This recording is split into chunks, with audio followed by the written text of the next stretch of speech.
Good evening, Land Golf Academy members, and welcome back. And yes, I just came straight from the range with my Conan the Briar haircut to talk about something that I think is misdiagnosed and misused in today's golf instruction world, is the difference of feel versus real and how to apply it, when to apply it. And today we're going to take a look at Luna Lee. I stumbled across this video and it shows her doing some exaggerated practice swings. We're going to compare those exaggerated practice swings alongside with her real swing and take a look at what really happens and how you can utilize this for your swing and your practice routine. And then we're actually going to diagnose her golf swing because she has a really fantastic golf swing and we can learn about her cause and effect. Thanks again for your support of our channel. It really helps us send proceeds down to the Hill Hood Foundation in Cape Flat, South Africa. And if you want to get a little bit more involved, we have channel memberships starting at 99 cents and that money will go straight to the children. But enough chewing the soft Jolly Rancher. Let's take a look at Luna Lee.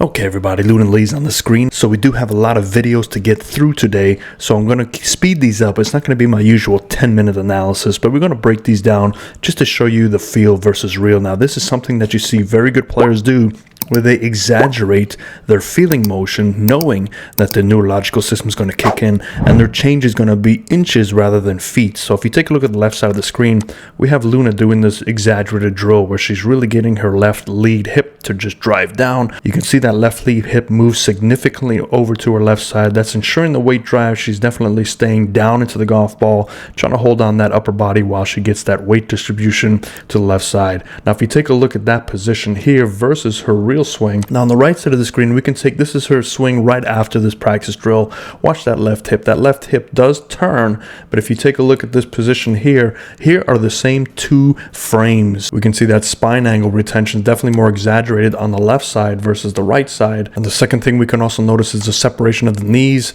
versus the separation of the knees. It's a little bit narrower on her regular swing. And this is something I do encourage all players of all abilities, is you have to exaggerate your practice swing. You're going to search for that same feel in your real swing, but it's not going to look the same. It's going to resort back to your neurological swing. And the neurological swing is a DNA'd motion. We all have a DNA'd motion in our body from the moment we pick up the club. Our first swing that we ever have is the one we're stuck with. Now in her brain, she's probably feeling the exact same feel, but it's producing less results on the right side. Okay, here's Luna doing the same sort of drill. You can see that this is a field drill that she's doing a lot of. Right side of the screen, there's her feel motion. Upper body's going down. Her right shoulder feels like it's covering the golf ball. Increasing the spine angle as she gets down. She's putting her butt right against an imaginary wall. But I want you to take a look at her real swing. We're going to pause it at the same frame. We're going to look at where the club shaft is. So the club shaft is probably closest about there. So we can see the difference. We can see the right shoulder is not as far down. We can see the hips are in two completely different positions. And even if we back it up to where the hips are about the same, that's where the hips are about the same, and we can still see the decrease of that spine angle on the left side versus the right side. And we can also see how the butt is sticking against an imaginary wall, and here it's not as imaginary. It's not pushing down as far as the practice swing. And again, this is a field drill. Now if we go ahead a few frames to where the club shaft matches, this is about where the club shaft matches. We can see it's a different position overall. Okay, this next one is a towel drill, and this is something that I do recommend we do to help retention of the angle of your wrist. Now remember, the wrists and arms deliver the power the body creates. Now this is a great drill for her to coincide with the current drill of feeling like her body is pulling against that back brace line and increasing her spine angle to help create more power for her wrist. But I want you to take a look. Now this is an exaggerated field swing. Now what the towel can do is it can help you retain that angle longer. Now obviously it's going to collapse, so this will help you slow down your transition. The club weight is significantly more now, specifically with the club head. Now as the club head picks up speed, it will start to travel whether you like it or not. No human wrist is strong enough to hold that release off all the way to completion. But take a look at this position here. That's where the club would be at impact. Now I've never seen anybody in this position unless they are swinging a hose pipe or a towel. It allows this right shoulder to dip down, keep those hands in connection with the body. But look, we got that shaft lean way ahead. Now while on the left side of the screen, this will allow it to retain her angle, but also look at that right elbow. It's able to stay in there longer because this club does not weigh a lot and it hasn't released yet, forcing that right elbow to straighten out. Now as she follows through, let's keep a look at that. Look how long she can hold that retention all the way through to past here. Now she is feeling the exact same thing in her swing. This is allowing her to provide a feel so she can carry that feel over to the golf swing. Now when I'm working with students, I ask them, What do you feel that is different? It could be weight distribution. It could be a stretch in the muscles. It could be anything. We narrow down to fingertip pressure if that needs to be, but it has to be in your words because I cannot tell you how you feel. You have to tell me. So then we focus on that feel for the real swing and we say, okay, you've got that feel now. I want you to do the exact same feel in your real swing. And you compare the two and they're night and day. Just to compare what her practice swing on the right side versus a real swing, I want you to look at that same post-impact position. That club head weighs a lot more than a towel, so that club head is fighting its way down to impact.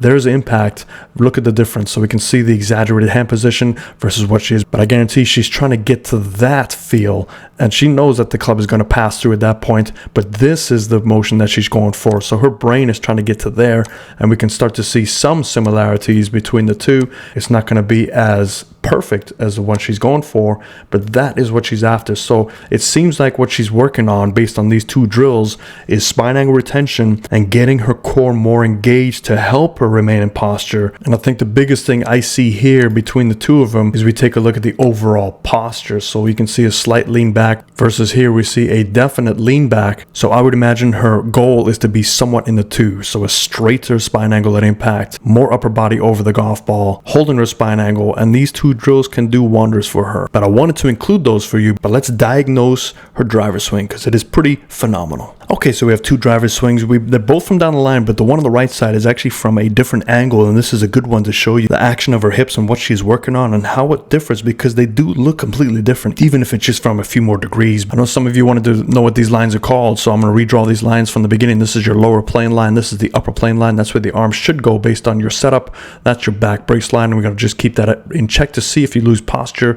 And let's draw the spine angle line in our favorite Barney purple. And lastly, I just for my sake, but I just want to look at that head action and see what's going on with the head. Now, those are basic lines. Keep in mind, I don't really care about these lines other than just for cause and effect to see how things work and see what compensations are made by the best golfers in the world. So the right side of the screen, we can't really draw much just because it is at that weird angle, but I'm going to keep it up there just to show you those hips and what they look like from this angle. So she has a nice tall setup. Her weighting is evenly distributed. We're going to go right from the arches of her feet, pull it straight up in the air. We can see they intersect, just so happens so, right where those two lines meet, the lower plane line and the spine angle line. That just shows that her weighting is pretty centered to her setup. So all in all, it's a pretty good setup. Arms are jutting out just a little bit. Now remember, arm length does play a part in this. Some people have long arms, some people have short arms, so that's going to affect it. But as long as the weighting is correct, the arms should be able to follow the path correctly. So let's take a look as we take that club back. We can see now this camera angle on the left side is also slightly at an angle, so we might lose a little bit of it, but we can get the gist of everything. So the hands do ride up that lower plane line.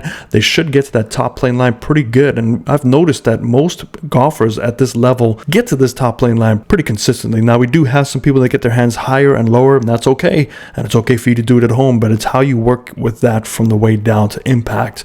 Now her club gets a little long. You can see that again, that's mostly hands and arms taking that club back. There's a little bit of turn involved, but most of this is momentum, so speed does create this. If you have a fast backswing, your hands do tend to go further than you would like just because of momentum. That club head's picking up some weight. Slower backswing, you can control the positions more, but again, this works for her and it could work for you. So just it really depends on how you make up all this on your downswing. So let's take a look where that club falls into.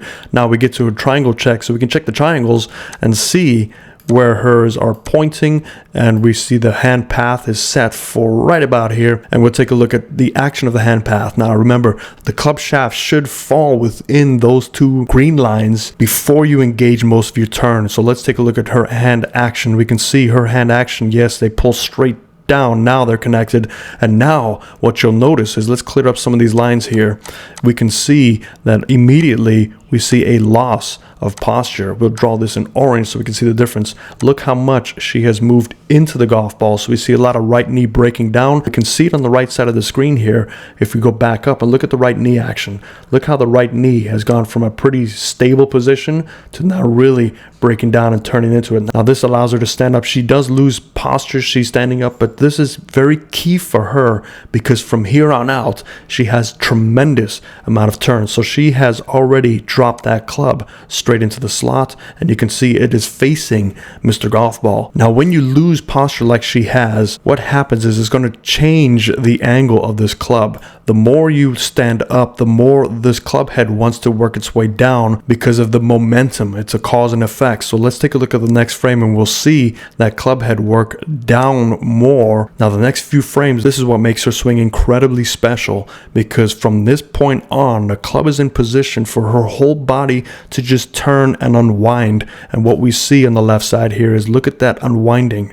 2 or 3 frames, we can just see the whole body turning.